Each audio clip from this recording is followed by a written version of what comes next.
हरे कृष्णा।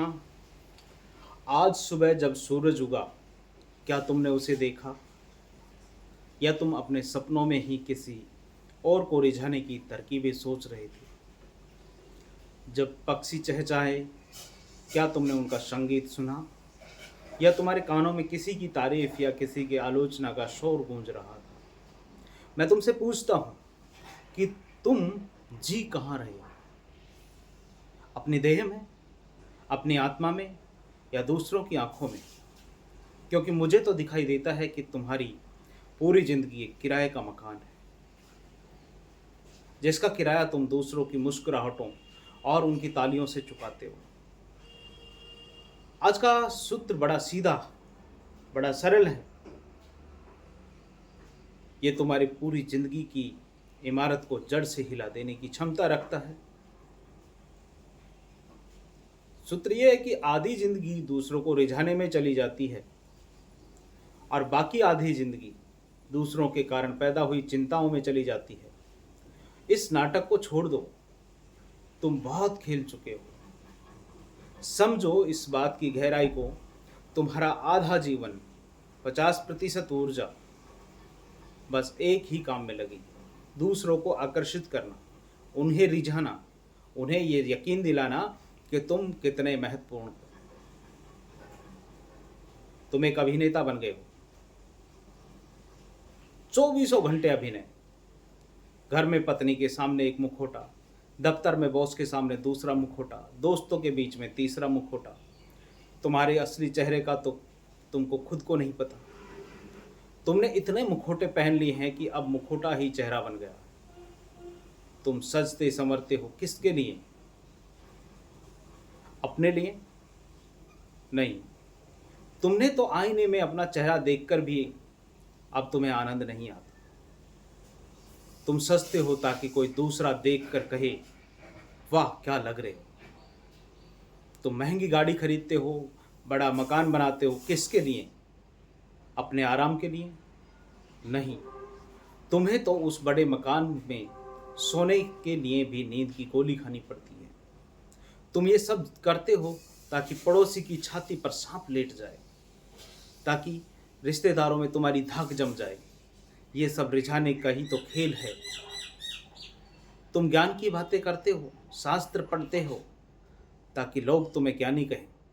तुम दान पुण्य करते हो ताकि समाज में तुम्हारी छवि एक धर्मात्मा की बन जाए। ये सब क्या है? ये सब प्रदर्शन है, ये दुकानदारी है सब। तुमने अपनी आत्मा को एक वस्तु बना दिया है जिसे तुम दुनिया के बाजार में बेच रहे हो। और कीमत क्या मांग रहे हो? थोड़ी सी प्रशंसा, थोड़ी सी स्वीकृति, थोड़ा सा एक्सेप्टेंस। कितना सस्ता सौदा कर रहे हो तुम अपनी आत्मा का, अपने पूरी जिंदगी को, एक अपार संभावना को तुम कौड़ियों के दाम बेच रहे हो। और इस खेल में तुम इतने थक गए हो, इतने ऊब गए हो कि तुम्हारा रोम रोम विद्रोह कर रहा।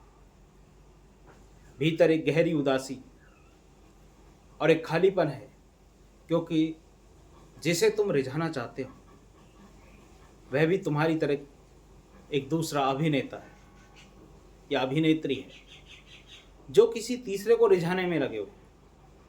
यहाँ अभिनेताओं की भीड़ है, हर किसी पे मुखौटा है और हर कोई दूसरे अभिनेता से अपने अभिनय के लिए प्रमाण पत्र मांग रहा है। कितना हास्यास्पद है ये, कितना विक्षिप्त है ये खेल। ये तो हुई आधी जिंदगी। अब बची हुई आधी जिंदगी को देखो, वह और भी ज्यादा दयनीय है। वह आधी जिंदगी उन चिंताओं में कटती है जो दूसरों के कारण पैदा हुई। जब तुम किसी को रिझाने की कोशिश करते हो तो दो ही बातें सामने आती हैं। या तो तुम सफल हो जाओगे या तुम असफल हो जाओगे।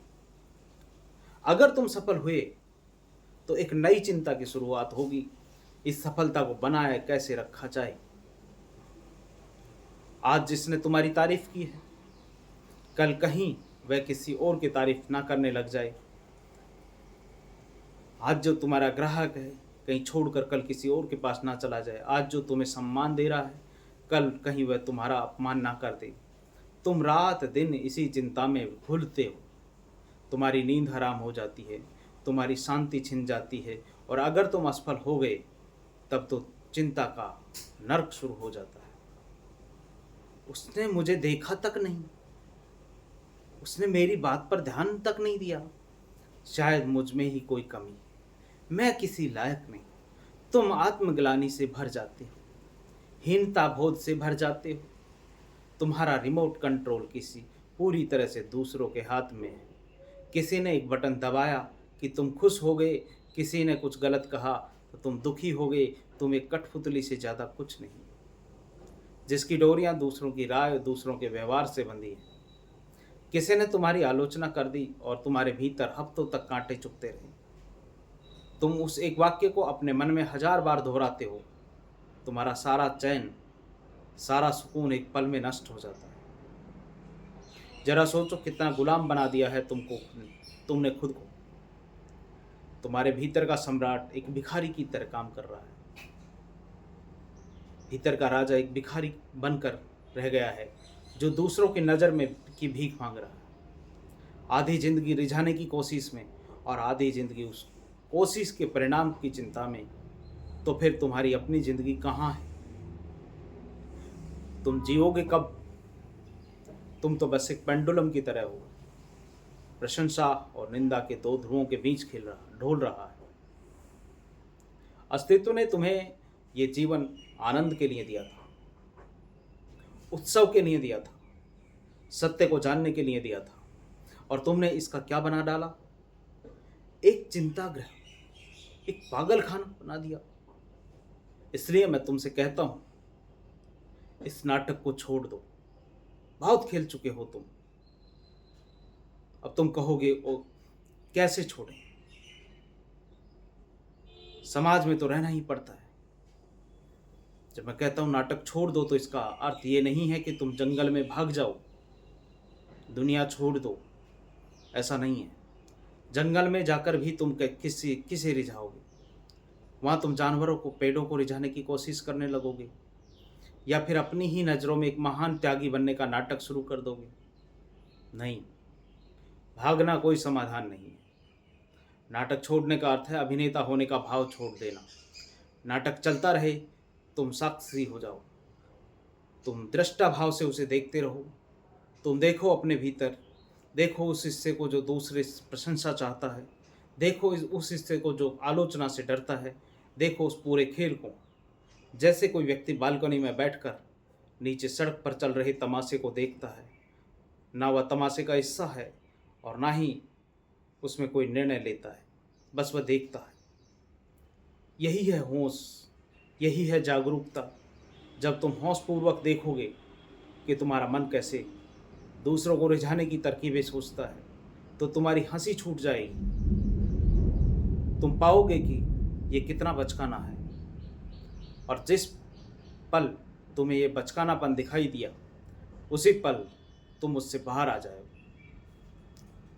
अब तुम काम करोगे, लेकिन कर्ता के भाव से नहीं।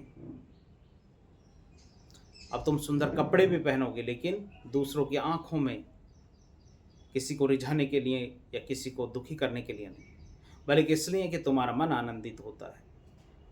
तुम अच्छा काम भी करोगे, इसलिए नहीं कि कोई सराहना करे, बल्कि इसलिए कि अच्छा काम करने से तुम्हें एक गहरी तृप्ति मिलती है। तुम्हारा केंद्र तुम्हारे भीतर स्थापित हो जाएगा, फिर दूसरों की राय तुम्हें छू नहीं पाएगी। प्रशंसा हवा के झोंके की तरह आएगी और चली जाएगी। निंदा भी एक बादल की तरह गिरेगी और छट जाएगी। तुम अपने केंद्र में अकंप रहोगे। तुम पाओगे कि पहली बार तुम शांत हो, पहली बार तुम मौन हो, और इसी मौन से आनंद का, प्रेम का, करुणा का जन्म होता है। ये खेल तुमने बहुत खेल ली, जन्मों जन्मों से यही खेल चल रहा है। कभी तुम राजा थे तो प्रजा को रिझा रहे थे, कभी तुम भिखारी थे तो देने वालों को रिझा रहे थे, कभी तुम पति थे, कभी पत्नी थे, कभी सेवक थे, कभी स्वामी थे। ये खेल युगों युगांतरों से चलता आ रहा है। बहुत खेल लिए, अब अपनी शांति में स्थापित हो जाओ। साक्षी भाव से जिंदगी जीना शुरू करो। माइंडफुलनेस के साथ माइंडफुलनेस के साथ विवेकशील जिंदगी जियो, दृष्टा भाव से जिंदगी जियो। जो कर रहे हो, कुछ भी कार्य, उसका उद्देश्य आपके अंदर की तृप्ति होनी चाहिए, ना कि पैसा, ना कि किसी को रिझाना, ना कि ये कोई अगर मैंने ऐसा नहीं किया तो मेरा ये नुकसान हो जाएगा, ना कि ये कि अगर मैंने ऐसा नहीं किया तो फलां शख्स नाराज़ हो जाएगा। खुद की तृप्ति के लिए करो, खुद की खुशी, happiness is the highest goal of life. अपनी खुशी के लिए करो, जो करना है अपनी खुशी के लिए जियो। बहुत खेल लिए, और जैसे ही आपके अंदर ये भाव आता है तो तुम्हारी मुक्ति हो जाती है। तुम मुक्त हो जाते हो, तुम रिटायर हो जाते हो इस अभिनेता के कार्य से। ये ड्रामा तुम्हारे लिए फिर दृष्टा भाव से देखने के लिए रह जाता है, खेलने के लिए नहीं रह जाता। बहुत सब मंगलम, सबका मंगल हो, कल्याण हो, सबकी स्वस्थ मुक्ति हो। हरे कृष्ण, राधे राधे।